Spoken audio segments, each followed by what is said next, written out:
Students, this video will give you a brief introduction into the way that AI will be used in our course and what you can expect throughout this semester. It's important that you take a moment to read carefully through these policies so that you have a clear sense of how we'll be using it this semester and the way to make sure that you are taking good notes and making sure that you're keeping the transcription files that you will need to make sure you receive credit for your assignments. The first thing to notice is you'll see there is a department-wide AI policy that you'll want to pay attention to. If you're unsure at any point about the way that generative AI tools might be used in your courses, be sure to check with your professor directly because that will be an important starting point for our conversations about academic integrity and honesty. The important thing here, you'll see there's a course-specific one, and the way that I like to frame it is that the nature of writing itself is changing very rapidly. And it's essential, therefore, to understand what the AI tools can do and to be able to apply them carefully and with integrity. And so you'll see here, right, there's things relating to credited and uncredited work. And today I'm going to be focusing specifically on credited work because that's our focus here. The foundation of our work together as a course is obviously in academic honesty and the engagement with our conversation and skills and content. So that's our main focus. You'll see here there's a list of policies about potential challenges, right? If a document is fully AI generated and that's uncredited, and there's information about the way, for example, that students can receive a new deadline to turn in a fresh paper because there's always the possibility of false positives, as well as potential penalties for students who are missing either the extended deadline or peer reviews along the way. Our focus for today, however, is on the requirements for when you are asked as part of an assignment to use AI-generated text, images, or other pieces.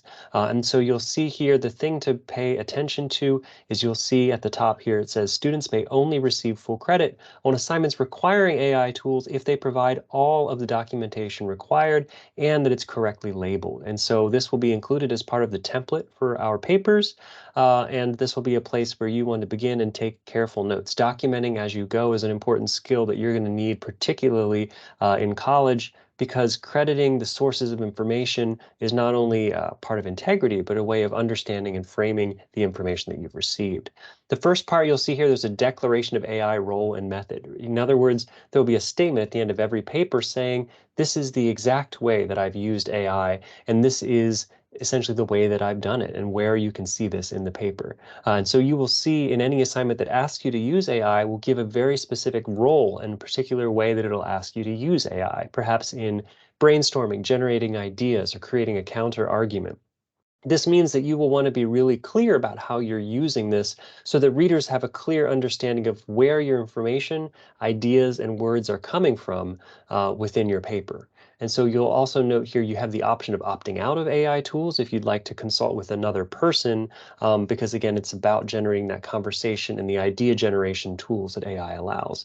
For each assignment, you'll receive instructions about the types of tools in class demonstration and information about the specific strategy. Again, whether that's brainstorming, reviewing for tone, evaluating arguments, and you'll want to state that very clearly in no more than 1 or 2 sentences to make that very, very clear exactly how you're using that.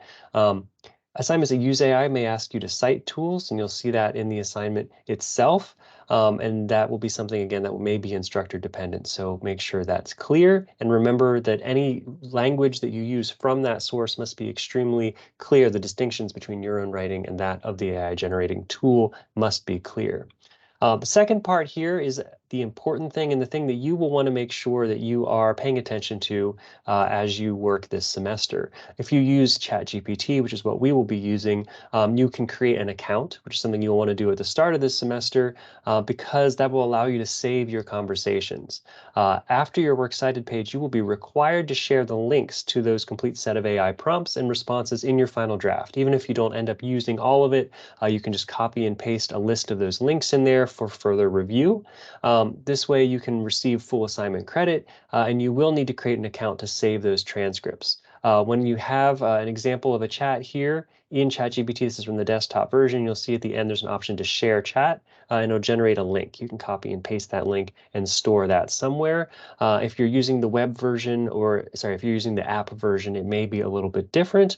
The information that we'll be providing in the demonstrations will be from that web-based version.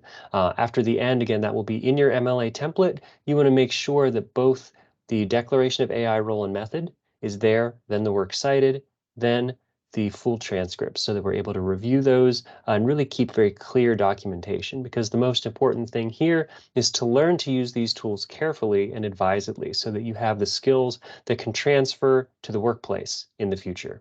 Thanks so much. I look forward to working with you this semester. You'll see a brief quiz after this covering these policies to show that you have a clear understanding. If you have any questions along the way, don't hesitate to email me, ask me after class, or visit our office hours. Thank you.